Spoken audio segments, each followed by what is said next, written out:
outside with it. We outside. The whole gang outside with it.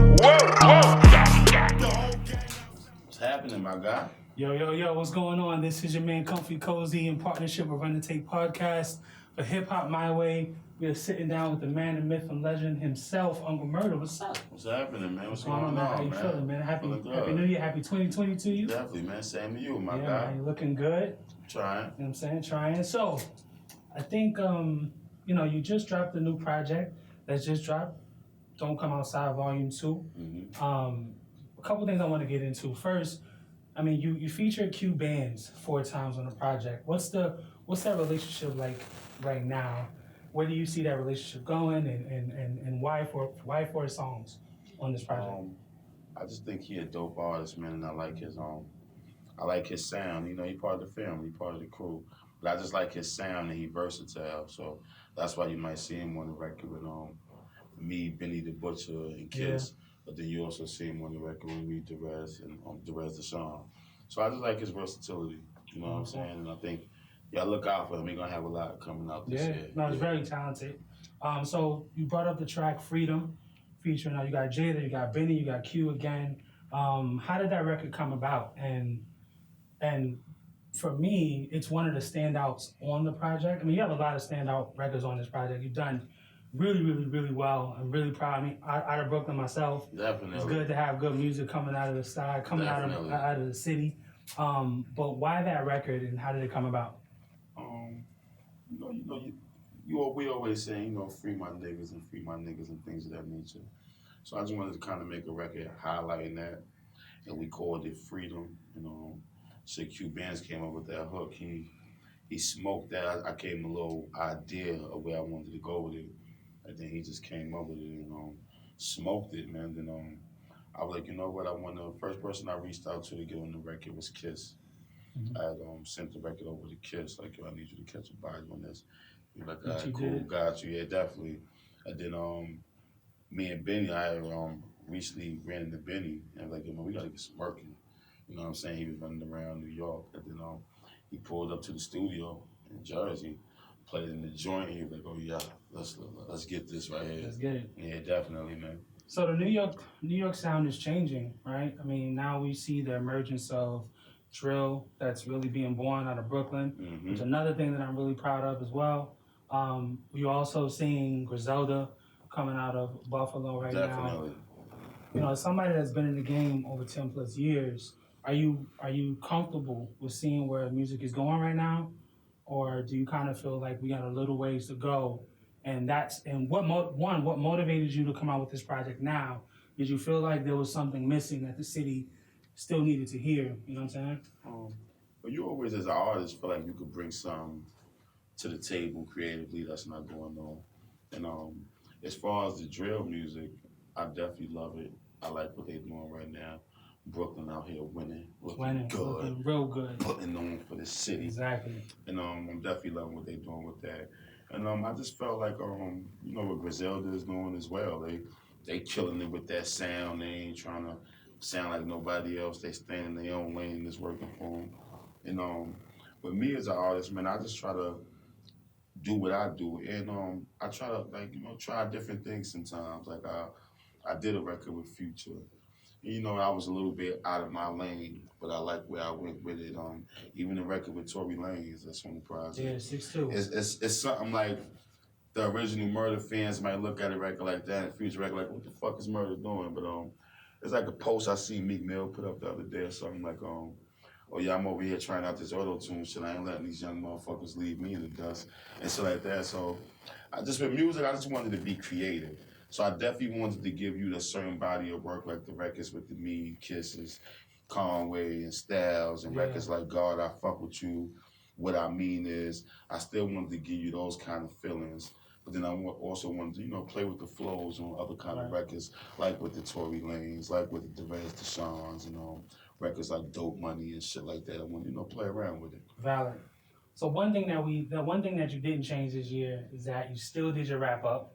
Of course. At the end of the year. I forget what year it was, but I don't know if it was 17 or 18, where you and Skills really ended up going back and forth, right? And I kind of, a lot of people say you kind of took the wrap up crown at that point. Like, we really wasn't checking for skills anymore at that point. But you said a lot this year. You talked a lot this year. And I think one of the things for me is, does Uncle Murda ever get pulled up on because of what he says on the wrap up? Nah.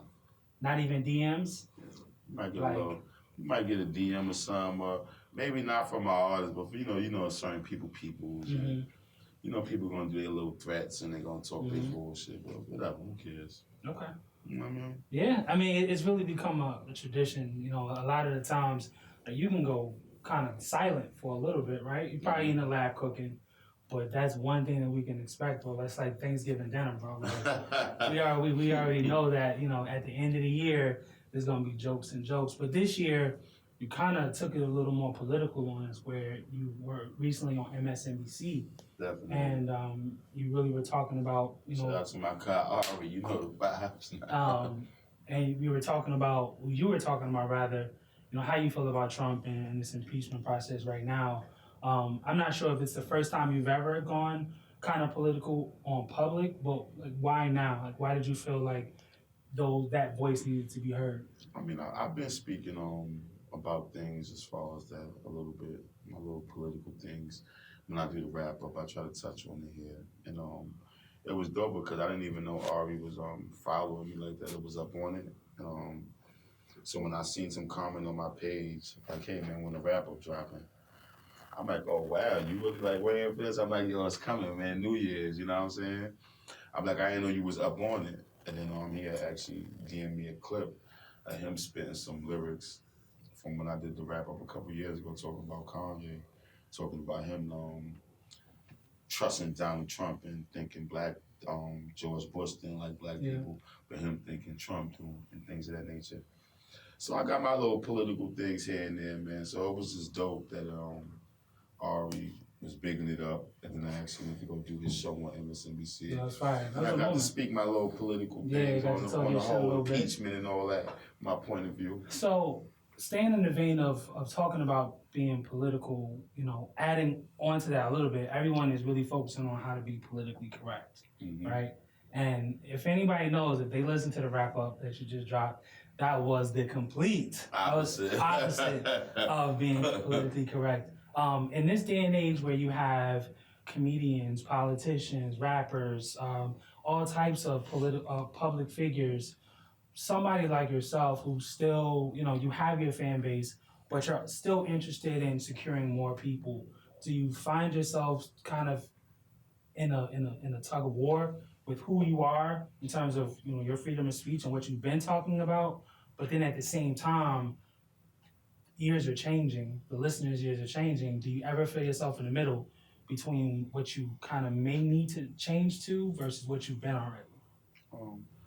I give thought to what I say. It was a record on my project called What I Mean Is.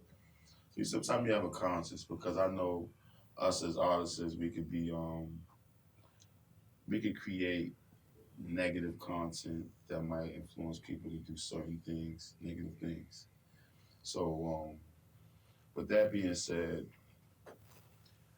I think about it, but I just try to, like, you know, for right now, I'm still living a certain way, and I'm still like want to get a certain message out there, and I'm still repping the streets. So I just try to be me and don't overthink shit too much. Like, I just try to like be me, and I don't really care about what people think at the moment. Like, I don't really give a fuck about what people think about me or things I say. I'm just gonna speak my mind and my truths. Yeah.